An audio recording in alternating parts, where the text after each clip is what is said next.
आपण वादविवाद झाल्यानंतर गप्प बसतो मौनम सर्वार्थ साधनम म्हणून, पण म्हणून आपण मौन धरलेलं असतं का?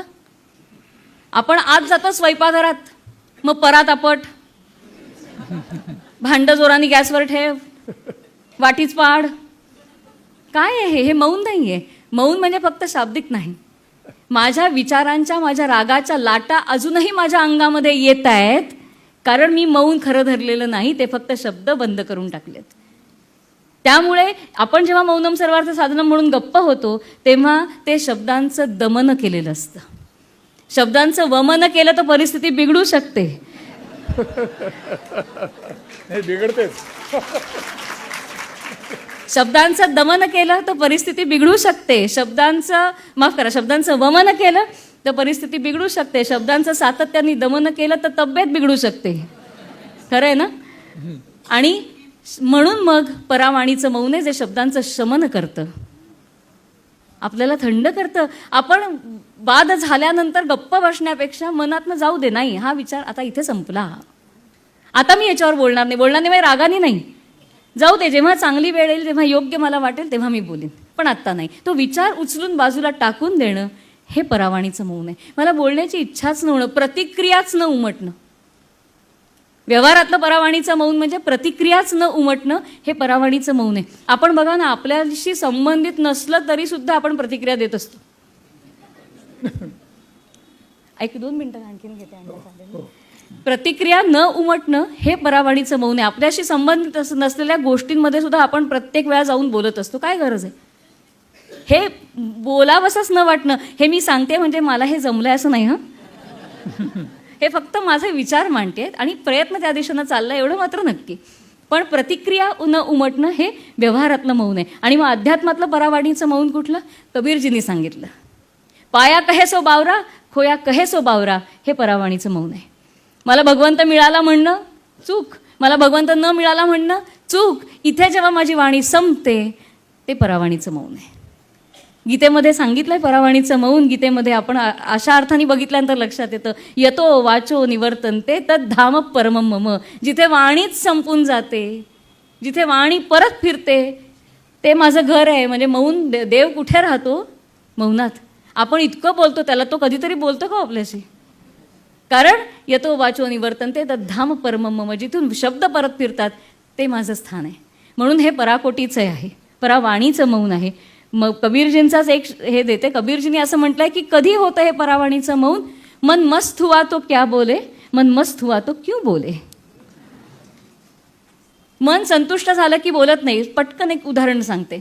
जेव्हा आपला पाय दुखत असतो तेव्हा आपण म्हणतो पाय दुखतोय, असा ठेवला की दुखतो, तसा केला की दुखतो, असा सरळ नाही करता येते. माझा जेव्हा दुखत असतं तेव्हा मी सांगते, पण मला दुखत नसतं, माझा पाय नाही दुखत आहे, माझा हात नाही दुखत आहे, हे मी सांगते का? नाही सांगत. मी जेव्हा अस्वस्थ असते तेव्हा मी कुणाशी तरी शेअर करण्याचा प्रयत्न करते, पण मी आज मला काही चिंता नाही, अगदी मस्त, काही नाही मला चिंता, असं कोण म्हणतं? कुणी म्हणत नाही. म्हणजे अस्वस्थता म्हणजे वाचाळता आणि स्वस्थता म्हणजे मौन. क्या बात आहे. वाह. वाह. जाता जाता आणखीन एक रवींद्रनाथांची चारोळी आठवते. काय झालंय माहिती? मौनाचा विचार डोक्यात असल्यामुळे आता प्रत्येक गोष्टीला मी ते लावून बघते. रवींद्रनाथांची चारोळी आहे. रवींद्रनाथांनी असं म्हटलंय, रवींद्रनाथच ते, त्यांनी समुद्राला विचारलं, काय रे सारखा बोलतोस? समुद्राला विचारलं की काय रे सारखा बोलतोस? समुद्र म्हणाला, कुतूहलामुळे निर्माण झालेली वाचाळता आहे. मग मी हिमालयाला विचारलं की काय रे तू काहीच बोलत नाहीस? हिमालय म्हणाला, कुतूहल संपल्यानंतरची शांतता. त्यामुळे अध्यात्मातलं मौन म्हणजे कुतूहल संपल्यानंतरचं मौन. कारण आता ज्ञानेश्वर, बुद्ध यांना आता काही उरलं नाहीये कुतूहल, त्यांना सगळं कळलंय. म्हणजे म्हणून त्यांनी मौन धरलंय. पण हे बिचारे इतके गरीब आहेत ही मंडळी, तरीही ते बोलले. त्यांना सगळं कळलंय वस्तुतः. बुद्धांना साक्षात्कार ते बुद्ध म्हणून तर झाले ना, साक्षात्कार झाले म्हणून ते बुद्ध झाले. पण तरी सुद्धा बुद्ध बोलले, तरी सुद्धा माऊली बोलली, तरी सुद्धा कृष्ण बोलले. का? खरं त्यांना परावाणीचं मौन काय कळलंच आहे हो सगळं, तरी सुद्धा बोलले का? भागवतात याचं उत्तर आहे. भागवतामध्येच सांगितलंय, शुकमुनी जेव्हा परीक्षिताला सगळं सांगतात तेव्हा पहिली ओळ येते, करुणया आह. हे सगळं ही मंडळी बोलली. खरं तर यांना सगळं कळलंय, कुतूहल आहे, परावाणीचं मौन शक्य आहे.